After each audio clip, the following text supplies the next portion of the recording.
Welcome, fellow peers and beloved family members. Greetings, distinguished administrators, faculty, staff, and yes, distinguished parents, guardians, grandparents, aunts, and others. We owe all of you so much. At this time, I will request that the class of 2009 please stand.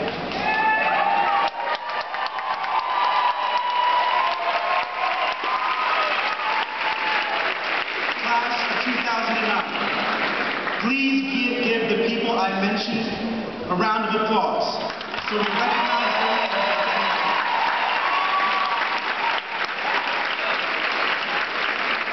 Thank you. You may be seated. My fellow classmates, we have finally joined the ranks of the educated citizenry. We are a special breed. Parents, brothers, sisters, aunts, uncles, and cousins. You should be incredibly proud of your hard work and support that you've given your graduate. Many of you have struggled to bring your children here from your native lands to this great nation of opportunity and higher education. And if not you, then those before you. In addition to being proud, we should all be grateful. Out of the 6.5 billion people that inhabit our planet, only 306 million live here in the United States of America. A small figure indeed. Out of that 306 million, only 29% hold a degree in higher education. We have had the privilege of being educated in one of the greatest nations in the world.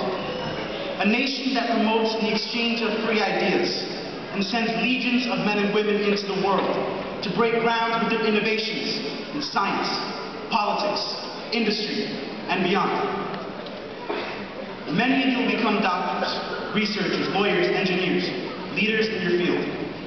As you stand upon mountains and look below at green valleys, remember where you came from, as your duty is to never forget your family, your communities, and your university. Never forget the people in this room that gave you an extra hand, a shoulder to cry on, and an encouraging smile in a time of need. And never forget that we as Rutgers Newark graduates hail from a city that struggles with social ills that confront urban districts around the nation and around the world. I'm happy to announce that I'll be attending law school in August.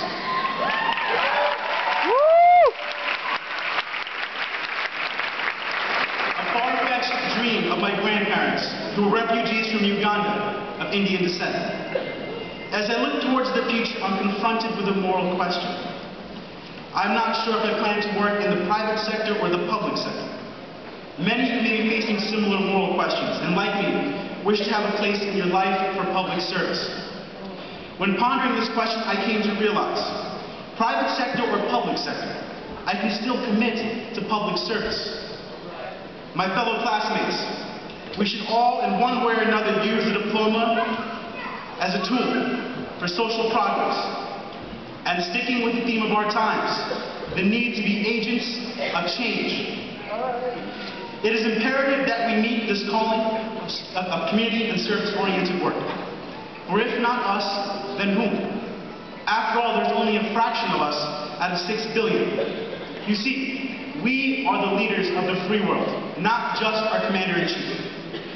Politicians will continue to do their politics, but we will be the ones who will build this country now and into the future. This is a beginning. It is not an end. We are not celebrating the end of our education here, but the beginning of our lives and the hope for a better tomorrow. After all, we are all here for tomorrow. Before we do all these things and more, we must know what we were a part of for the few years we've spent at Rutgers University, Newark. We belong to an institution that cares. Mr. Ramon Rodriguez, a dear friend of mine, will be graduating soon. His father passed away when he was a child and left him with 2 little brothers and a mother to take care of. The Educational Opportunity Fund, also known as EOF, a program which I had the honor of coming through, recognized his challenges and brought him to our university. You see, Mr. Rodriguez put his little brothers through football. He tutored them, and he kept them in high school, beating the statistics for young Latino men without fathers in the urban neighborhoods of our nation. He worked full-time as a waiter to support his family, and most importantly, he enrolled full-time as a student here at Rutgers. In addition to all of these things, he gave back to us by joining student organizations and leaving his legacy for future students to experience in the organizations like the University College Student Government Association. The University College, a college that is dear to my heart, as I served as president for 2 years of your class, is full of working parents who go to work during the day, go to school during the evening, and attend to their families at night. Roxanne Knight, former legislative vice president of the University College SGA, is a single mother. She served with such dedication and such vigor, challenging university policy and challenging students like you and I to do better. Through all this, Roxanne and Ramon didn't give up by saying, "I've had a tough life." Stories like theirs are common ground here.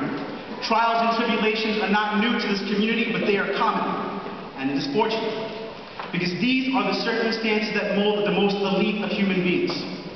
It brings rise to compassion, it brings strength to the human will, and illuminates our responsibilities as people. There's one thing that I ask of all of you before I close, and it's not easy.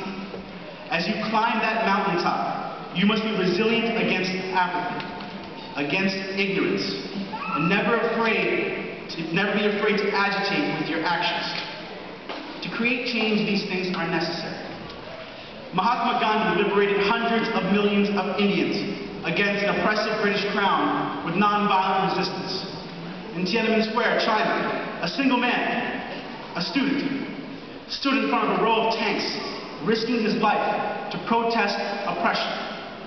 During the Civil Rights Movement, communities resisted, like ours, resisted against attack dogs, church bombs, and water cannons. And at our own Rutgers University Newark, students like you and I took over Conklin Hall by bravely chaining the doors and demanding equal access to our great institution. These moments in history have changed our nation, and they have changed our world. The actions at Conklin Hall made it possible for many of us to proudly call ourselves Rutgers Newark graduates. Because of this movement, we can claim to be the most diverse campus in the nation. But most importantly, we can walk away from this ceremony and the past few years we've spent at Rutgers with a unique understanding of tolerance. But the fight isn't over, and it's not just based on race. It's about truth and our never-ending quest in its acquisition. So I ask you, be resilient against ignorance with your actions. With this, you can commit to your own degree, a degree of justice for everyone.